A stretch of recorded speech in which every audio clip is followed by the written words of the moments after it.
I never thought my own boyfriend would try to train me like a dog. But that is exactly what I found out on a Monday evening in Chicago. My name is Cameron. I'm a woman in my early 30s. I write code for a living. My boyfriend Ryan and I had been together for 2 years. I was planning to propose soon. Not in a big show. Not with fireworks or viral videos. Just a quiet, private moment. A ring that meant something real. I had my grandmother's ring. A small Art Deco diamond from the 1950s. My grandfather was a high school teacher. He saved for months to buy it. My grandparents were married for 54 years. That ring was my treasure. On Monday, I went to Ryan's apartment to drop off his anniversary gift a day early. I had found a vintage cookbook he had been searching for online. He loves to cook, and he mentioned this book months ago. When I finally found it, I felt so happy. It was thoughtful. Personal. On my way there, he texted me. Running late from the gym. Let yourself in. I'm just jumping in the shower. So I did. The apartment was quiet. I heard the shower running. I also heard voices. They were coming from his laptop on the kitchen counter. I walked over, thinking it was just a video playing. I was about to close it. Then I heard a very familiar voice. Tiffany. Tiffany was his new friend. A lifestyle influencer. 50,000 followers. Perfect hair. Perfect life online. He had met her about 6 months ago, and suddenly she was like family. The laptop camera was on. A group video call was open. I could see 4 people on the screen. They were not just chatting. They were planning. So we're all clear for tomorrow night? Tiffany said. Her voice sounded bright and fake, like when she recorded content. Ashley, you sit at the table by the window. Best angle. Nicole, you stay near the bar to catch his face. Kimmy and I will take the corner booth. Full coverage from every side. Full coverage, I thought. Coverage of what? Kimmy giggled. Her voice was high and excited. This is going to be epic. The drama, the tension, the payoff. It's perfect. I slowly sat down at the kitchen counter. My heart started beating faster. I kept listening. It's going to be absolutely perfect, I heard Ryan say. His voice came from the bathroom. Faint but clear. The shower was still running. Cameron's been hinting about proposing for weeks, he said. I'm sure she'll do it tomorrow night. Our anniversary. Nice restaurant. She's not subtle. My chest tightened. He was right. I was going to propose soon. Not exactly that night, but soon. And when she does, you reject it, Nicole said. My blood turned cold. Nicole was a corporate lawyer. Smart, sharp, cold. Her voice was calm and controlled. You reject her in front of everyone, she continued. Complain about the ring. About the planning. About the effort. Say you feel undervalued. Make sure the whole restaurant hears you. I stared at the laptop screen. The key, Nicole said, is to embarrass her enough. Embarrass her so much that she will do better next time. Bigger ring. Better proposal. More money. I could not feel my hands. My cousin did this, Nicole went on, sounding proud now. Her boyfriend bought a tiny ring. Half a carat. Cheap. She rejected it at the restaurant. Said she couldn't accept a ring. That didn't reflect his commitment or his earning potential. She actually laughed. He was so ashamed he bought her a huge upgrade the next week. 2.5 carats. Then he proposed again at a 5-star resort. She trained him perfectly. Trained him. My mouth felt dry. And we all know about my proposal, Tiffany said. 2 million views, 3 online magazines, and 15,000 new followers. Bro, once we get your video edited, you'll blow up. Woman knows her worth. Refuses to settle. That's the kind of content people love. My stomach turned. Ryan's voice came again from the bathroom, excited and sure. I want the moment we see her face when she realizes she messed up. That second when she understands she didn't meet my expectations. That's the money shot. Money shot. Ashley spoke up. She was a social media manager. I'll bring my professional camera. Not just phones. Multiple angles. Beautiful lighting. I'll edit it to be super emotional. It will look cinematic. Kimmy asked softly, but what if she actually gets you a nice ring? Like, what if she surprises you? Ryan snorted. She won't, he said. I know how much she makes as a software architect. I've seen her pay stubs. She's been hinting she might use her grandmother's ring. He laughed again. Sweet, but outdated. It's from the 1950s, bought on a teacher's salary. No way am I accepting some old antique. I deserve something modern, impressive, and Instagram-worthy. This public rejection will wake her up. Then she'll know what I really deserve. The shower turned off. Ryan said goodbye, promised updates for tomorrow night, and ended the call. I closed the laptop very carefully. My hands were shaking. I placed the cookbook on the counter with a small note. Happy early anniversary. Hope you like this. Then I walked out. I didn't wait for him. I didn't say a word. In my car, I sat for 10 minutes. My hands held the steering wheel. My mind replayed every word. He was going to use my proposal to shame me. To train me. To get a bigger ring and a viral video. Like I was some stupid dog who needed lessons. When I got home, I went straight to my desk drawer. I opened it and took out the small velvet box. My grandmother's ring lay inside. Soft light. Modest stone. Delicate band. My grandfather had saved for months. They built a life with modest money, real love, and simple things. No cameras. No content. No tests. I thought about the way Ryan called it embarrassing and outdated. I felt something break inside my chest. I closed the box. He would never see this ring. Not now. Not ever. But I did not want to fight with him. I did not want to listen to excuses, lies, or blame. No. I had a better idea. He wanted a performance. He wanted a test. He wanted to see how I reacted. Fine. I would show him who I am. The next evening, I arrived at RPM Italian 15 minutes early. The restaurant was beautiful. Exposed brick, warm lights, good music, classy crowd. Exactly the kind of place he had asked for. It will look great in pictures, he had said when I booked it. I saw them almost at once. Tiffany and Kimmy at the corner booth, pretending to talk but watching everything. Nicole at the bar with a fancy drink and her phone propped up. Ashley at a window table, her huge camera partly hidden by a menu. They thought they were smooth. They weren't. My phone buzzed. Running 5 minutes late, babe. So excited for tonight, face blowing a kiss red hard. I ordered a glass of wine and waited. They all watched me, checking their phones, adjusting their cameras. They had planned this like a heist. Ryan arrived at 7:35. He looked amazing in a new shirt I hadn't seen before. He kissed my cheek, full of charm. Wow, you look beautiful, he said. Let's take a photo. For memories. Memories. I smiled and agreed. Why not? Let him have his pictures. We ordered food, shared appetizers, laughed a little. If someone looked quickly, they would think we were happy. But I saw everything now. His eyes kept moving toward his friends. His phone lit up again and again on the table. He kept bringing the talk back to the future, commitment, the next step. He was slowly building his scene, his script. This place is perfect, he said as our main dishes arrived. I love how you make nights feel special. I try my best, I said. Then his face shifted. Soft. Serious. A little hurt. I recognized acting when I saw it now. Do you though? He asked. Do you really? And here we go, I thought. Is something wrong? I asked calmly. He took a breath and glanced at Tiffany, then back at me. Cameron, we've been together for 2 years, he said. That's a lot of time and emotion. I've been thinking about what comes next, and about whether we are on the same page. The restaurant around us grew quieter. People could feel something was happening. What does next look like to you? I asked. He started his speech. He talked about friends with big proposals. Beach setups, flower arches, expensive rings. He talked about wanting to feel truly valued and prioritized. His voice shook in all the right places. He had practiced this. When he finished, dessert arrived. The plate said happy 2 years in chocolate. I had ordered it weeks ago. This is so sweet, Cam, he said, giving me a practiced smile. You really think of everything. I reached into my jacket pocket. His eyes lit up. Around us, people shifted. Phones aimed closer. This was his moment. I pulled out the leather bill holder. I took out my card. I paid the check. I signed, left a generous tip, and closed it. Ryan stared at me. Is that it? He said quietly. Is there something else?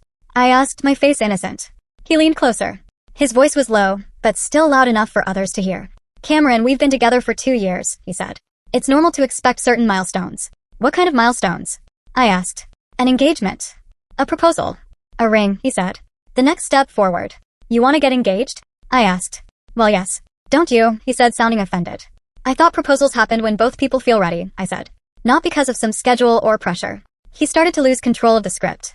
I'm not giving you an ultimatum, he said quickly. I just want you to know that if you were planning to propose tonight, I have expectations about what that should look like. And about what the ring should represent. What expectations? I asked, still calm. The ring should show your commitment, he said. It should reflect your success and what I mean to you. It should match your earning potential. How much should it cost? I asked. It's not about cost exactly, he said. Then what exactly is it about? I asked. His face turned red. He reached into his pocket and pulled out a small ring box. He set it in the middle of the table like some holy object. I found this in your desk, he said loudly. I'm guessing you were planning to propose tonight. He opened the box toward me. But I can't accept this. It's not what I dreamed of. It doesn't show the level of commitment I need. The restaurant went dead silent. His friends were recording openly now. Some strangers were too. I picked up the box and opened it slowly. Inside was a cheap, fake-looking ring. Ugly metal. Shiny plastic stone. I almost laughed. This is interesting, I said. What do you mean? His voice shook. This isn't mine, I said clearly. I've never seen this ring before. His face went pale. I found it in your desk, he stammered. Where exactly? I asked. Because I know what is in my desk. And this ring is not. He blinked quickly. I assumed. Did you buy this ring yourself, Ryan? I asked softly. The room felt like it was holding its breath. Did you buy this cheap ring so you could reject it in public? While your friends recorded everything. His mouth opened and closed. No words. His friends looked panicked now. Ashley lowered her camera. Nicole stared at the floor. Kimmy wiped her eyes. Even Tiffany looked unsure. I don't know what you're talking about, Ryan whispered. I pulled out my phone and opened my voice memo app. I didn't have a real recording. But he didn't know that. Should I play the audio from your video call yesterday? I asked. The one where you and your friends planned this whole scene? The part where Nicole talked about her cousin training her boyfriend? The part where Tiffany talked about viral content and follower counts? The part where you called my grandmother's ring outdated and embarrassing? His eyes went huge. Cameron, please don't, he breathed. I stood up. I looked around the restaurant. I'm very sorry, I said to the other guests. I know tonight has been loud. I just want to say this. There will be no proposal tonight. In fact, there will be no proposal at all. I turned to Ryan. You staged a fake proposal scene, I said. You bought a cheap ring yourself. You planned to reject it in public. You asked these people, I pointed to his friends, to film my humiliation. You talked about my salary like I'm a walking credit card. You wanted a bigger ring, more drama, and a viral video. His friends froze as I spoke. You turned love into content, I said. And I won't be part of that. Tiffany stood up. This is inappropriate, she snapped. You're embarrassing him. I'm embarrassing him? I asked. Or am I just not following his script? Nicole walked closer, trying to sound strong. He just wanted you to show you're serious with a ring that reflects your success. So seriousness equals carrot size? I asked quietly. Not honesty? Not kindness. Ashley whispered. You're making this bigger than it has to be. Bigger than a public, planned humiliation for views? I said. Bigger than calling my grandmother's ring trash? Kimmy cried openly. We just wanted him to get the proposal he deserves, she sobbed. He got what he deserves, I said softly. The truth. In front of everyone. Just like he wanted. I looked back at Ryan. If you wanted a proposal, you could have told me, I said. If you felt insecure, you could have talked to me. If you wanted a specific kind of ring, we could have discussed it together. But you chose to scheme instead of speak. To record instead of communicate. To test me instead of trust me. Tears rolled down his cheeks. It wasn't supposed to go like this, he said. How was it supposed to go? I asked. I beg? I cry. I promise to buy you something more expensive. You get your clip. Your comments. Your likes. Your ring. You were supposed to show you really love me, he cried. I just did, I said. I love myself enough not to let you treat me like this. I put on my jacket. Your friends can help you with the bill, I said quietly. They're part of the production after all. He reached for my arm. Please not here. Not in front of all these people. You were the one who chose all these people, I said. The only difference now is that I'm the one who changed the ending. I gently pulled my arm free and walked out. Behind me, I heard chairs move, his friends' voices, whispers, even a few claps. But I kept walking. Outside the night was cool and sharp. I felt shaky, but also strangely strong. I had gone maybe half a block when I heard footsteps. Cameron, wait. I turned around. Ryan ran toward me, his friends behind him, looking small and guilty. Can we talk in private? He begged. What's left to say? I asked. It wasn't my idea, he said fast. Tiffany suggested it. Nicole said it worked for her cousin. I just wanted you to see how serious I am. I wanted you to understand how much this means to me. By planning my humiliation? I asked. By buying a fake ring and rehearsing speeches? I love you, he said. His voice broke. I made a terrible mistake. No, I said softly. This wasn't a mistake. A mistake is something you do by accident. You spent days planning this. You bought props. You gave people instructions. You practiced what to say. That's not a mistake. That's a decision. Tiffany stepped forward. You're being very rigid, she said. Am I? I asked. Nicole crossed her arms. Modern relationships have tests, she said. You need some drama. It keeps things alive. Is it normal, I asked, to create a fake proposal scene and film your partner? To talk about their salary like they are a paycheck, not a person? To call their family ring an embarrassment? Ashley whispered. We were just supporting our friend. You were helping him hurt someone, I said. That's not support. That's enabling. Kimmy wiped her face. We just wanted him to get the moment he deserves, she said. He did, I said. He got the moment that showed him who he really is. And he showed me who I was really dating. I turned to Ryan. Do you want to know what I was really planning? I asked. He looked terrified but nodded. I took the velvet box from my pocket and opened it. My grandmother's ring glowed softly in the streetlights. Next month, I said. Private dinner at my apartment. Just us. No cameras. No audience. I was going to tell you how my grandparents met. How my grandfather saved on a teacher's salary.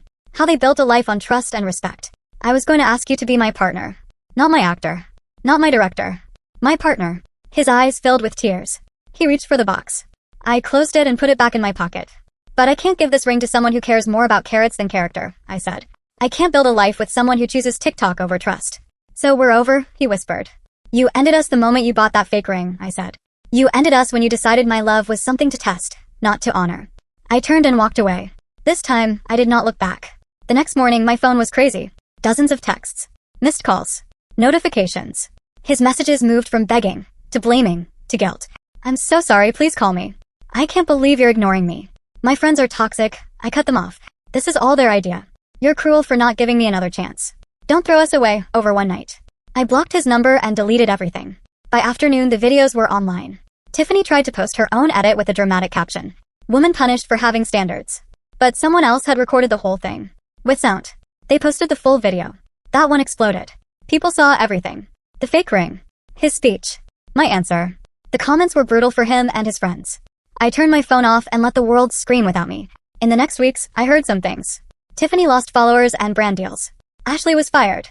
Nicole's own fiancé saw the video and called off their wedding after, realizing she bragged about doing something similar to him. Only Kimmy posted a real apology video, crying and saying she learned her lesson. Maybe she did. I hope so. 3 weeks later, I had Sunday dinner with my mom in Evanston. She had already seen the video. Of course she had. She took out a small box and showed me my father's wedding band. Your father proposed to me in our tiny kitchen, she said. No cameras. No big plan. Just him shaking with this ring. She smiled softly. We had 27 years together before cancer took him. We never needed an audience for any of it. She looked at me, eyes warm and sad. What that man wanted from you wasn't a marriage, she said. He wanted a show. She was right. A month after that night, Ryan showed up at my building. The doorman called me. There's a man named Ryan here to see you. He says it's important. I went down, but I didn't let him upstairs. He looked awful. Tired, thinner, messy. His usual perfect image was gone. I've been in therapy, he said right away. I know how toxic I was. I cut off my friends. I see what I did wrong. Please, can't we try again? I understand now. I believe you understand, I said calmly. And I'm glad. Truly. Then why can't we try again, he cried. People change. Couples survive mistakes. These weren't mistakes, I said. They were choices. And they changed the way I see you. They shattered my trust. I can't forget that. I can't unknow who you chose to be. So nothing I do matters, he whispered. It matters, I said. But not for us. For your next relationship. For the next person you say you love. You can be better for them. But I won't be here to find out. I love you, he said. I loved you, I answered quietly. Past tense. I stepped back toward the elevator. You're not evil, I said. You're just not my partner anymore. I want a love that doesn't need games. The elevator doors closed between us. I felt sad. Of course I did. 2 years is not nothing. But under the sadness, there was peace. 3 months after that night, I met Elise. We were both volunteering at a homeless shelter. She had her hair in a messy bun and flour on her cheek from serving bread. She laughed easily. She listened more than she talked. When I told her the story about Ryan one night, she shook her head. Anyone who does that to someone they say they love doesn't actually understand love, she said. That's not self-worth. That's cruelty with lipstick. We started going on simple dates. Coffee in a small local cafe. An afternoon at the art museum. Bike rides along the lake. We forgot to take pictures most of the time. And somehow that felt perfect. 6 months after the restaurant scene, I sat with my best friend Vin in a bar. I heard Ryan has a new girlfriend, Vin said. Good for him, I said. And I meant it. I hope he learned something. That's very mature, Vin said. I learned something too, I told him. My self-respect is not for sale. Not for love. Not for fear. Not for anything. The right person will never ask me to prove my worth through pain. He smiled. Elise seems good for you. She is, I said. You know what I love most about her? When she wants something, she just tells me. No tests. No hints. No shows. Just words. Radical, he joked. That night, alone in my apartment, I opened my drawer again. I took out my grandmother's ring. The diamond caught the light quietly. Not loud. Not flashy. Just steady. I thought of 54 years of real marriage. Fights. Joy. Children. Worries. Hospital rooms. Laughter. All of it without a single money shot. I decided then, if things stayed good with Elise, I would propose in about 6 more months. Give us a full year together. Time to really know each other. When I did propose, it would be simple. Maybe at my place with candlelight and music. Maybe a walk by the lake at sunset. No audience. No phones. No cameras. Just us. I put the ring back in the drawer and smiled. This ring deserved someone who cared about what it meant, not what it was worth. I deserved that too. Ryan thought he was testing my love that night at RPM Italian. He wasn't. He was testing my self-respect. And I passed by doing the hardest thing you can do when you love someone. I walked away. Sometimes the most powerful proposal is the one you do not make to the wrong person. Sometimes love means saying, no, I am not your content. I am not your game. Sometimes the greatest gift you give yourself is to recognize manipulation when you see it and choose yourself instead. My grandmother's ring will one day sit on the hand of a woman who understands that love is not measured in likes or carrots, but in trust, respect, and real partnership. And I will stand next to her, knowing one simple truth. I am worth more than any viral video.